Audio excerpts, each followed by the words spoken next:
자, 좋은 흐름을 지속해서 이어가고 있는 한국 BNC 살펴보겠습니다. 자, 오늘 장중에 26,600원대까지 기록을 했던 한국 BNC였는데 종가는 다소 아쉽게 전강 호약하면서 마이너스 7%로 마감이 되었습니다. 흐름이 좀 아쉬운 부분이 있고요. 또 전거래일 같은 경우도 확실한 기준 저항대 돌파 마감하지 못한 거, 그리고 오늘도 결과론적으로 돌파 마감하지 못한 게 좀 아쉽긴 합니다. 하지만 관련해서 기업 이슈 한번 체크해 보고요. 또 기존에 주식은 과거 패턴을 반복하는 이제 회귀 패턴이 종종 나타나는데 기존 흐름을 반복한다면 이러한 웨이브 추세가 더 이어질 것이고 흐름은 살아있다라고 볼 수도 있기에 대응 방법을 말씀을 좀 들어보도록 하겠습니다. 자, 이슈 먼저 보고 오겠습니다. 자, 종목명 한국 BNC에 되겠습니다. 자, 16년도 처음 상장에 성공했고요. 매출액은 200억이 좀 안 됩니다. 자, 하지만 시총은 1조가 넘게 반영되어 있고 굉장히 고부가가치적인 종목임을 저희가 체크해 볼 수 있죠. 자, 한국 BNC에 대한 내용들 보시면은 굉장히 좀 식을 줄 모르는 인기를 끌고 있다라는 내용들이 지속적으로 나오고 있습니다. 그만큼 강력한 랠리를 이어가고 있고요. 뭐 흐름이 굉장히 좋았다라는 걸 알 수 있죠. 하지만 오늘 이제 종가가 좀 하락한 채로 마감된 게 다소 아쉽습니다. 저희가 한국 BNC를 다뤄오면서 항상 이슈로 말씀드렸던 게 게임 체인저 역할을 할 수 있다라는 말씀을 좀 드렸는데 최근에는 그 이슈가 많이 뉴스에서는 사라진 것 같습니다. 그래서 뉴스에서는 저희가 체크하지 못했는데 일단 기존 내용을 다시 한번 말씀을 좀 드리면 한국 BNC에서는 먹는 코로나 치료제를 개발을 하고 있다라는 부분이고요. 이와 관련해서 게임 체인저 역할을 할 수도 있다라고 말씀드렸는데 그 이유 중 하나가 저희가 이제 의료체계 시스템을 좀 보시면 돼요. 코로나라는 이런 질병, 팬데믹이 발생했을 때 상황을 좀 보시게 되면 처음에는 이런 거에 대한 저희가 지식이 없죠. 그러다 보니까 뭐 손 소독제 아니면 뭐 마스크, 뭐 장갑 뭐 이런 것들이 이제 활개를 치기 시작합니다. 이런 것들이 이제 초반에 오르다가 그 다음에는 이제 코로나를 검사하는 검사 키트 관련 종목들 이런 것들이 또 달리고요. 그러다가 백신 이런 내용들이 나옵니다.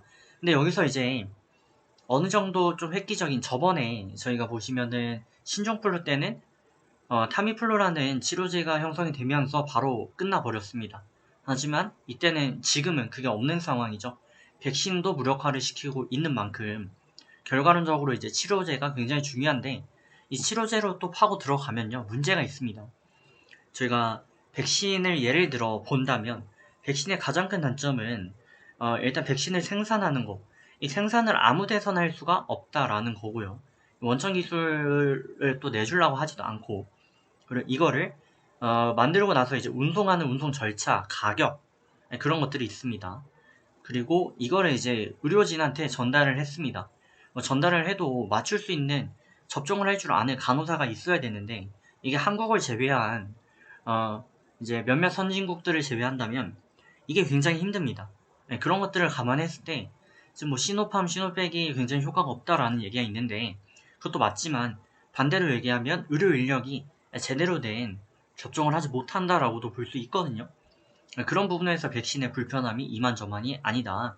지금 특히 뭐 이슈가 되고 있는 저희 뭐 미얀마라든지 아니면 IT라든지 아니면 최근에 이제 가장 큰 이슈가 되고 있는 탈레반이 점령한 아프가니스탄 이런 데서는 이 백신 접종이 의미가 없거든요. 그렇다면 결과론적으로 게임 체인저 역할을 할 수 있는 건 먹는 알약, 타미플루 같은 거고요. 그거를 한국 BNC에서 지금 개발을 같이 영위하고 있으니 이거에 대한 기대감은 어마무시하고 이 시장은 개척되고 난다면 단순히 뭐 백신 이것뿐만 아니라 또 국내 같은 이런 큰 시장뿐 아니라 동남아, 뭐 아프리카 등등 전 세계적으로 사용을 할 수 있기 때문에 어마어마한 이슈가 될 수밖에 없고 또 간편성 저희가 뭐 백신을 맞으러 뭐 2주에 한 번씩 가니 4주에 한 번씩 가니 부작용이 없더니 그럴 일이 없죠. 먹는 약이다 보니까 그런 부분에서 굉장한 메리트가 있다. 해서 계속 가는 이슈다라는 말씀드렸고요. 현대바이오가 같은 이슈가 있었는데 좀 쉬어가고 있고 한국 BNC가 손바뀜으로 이제 가고 있습니다. 자, 이에 대해서 이제 대응 방법으로서 라인 컨택을 좀 드렸습니다. 60분봉 기준 22평 대응을 좀 추천드렸는데 60분봉을 기준으로 22평 라인이었으니까요.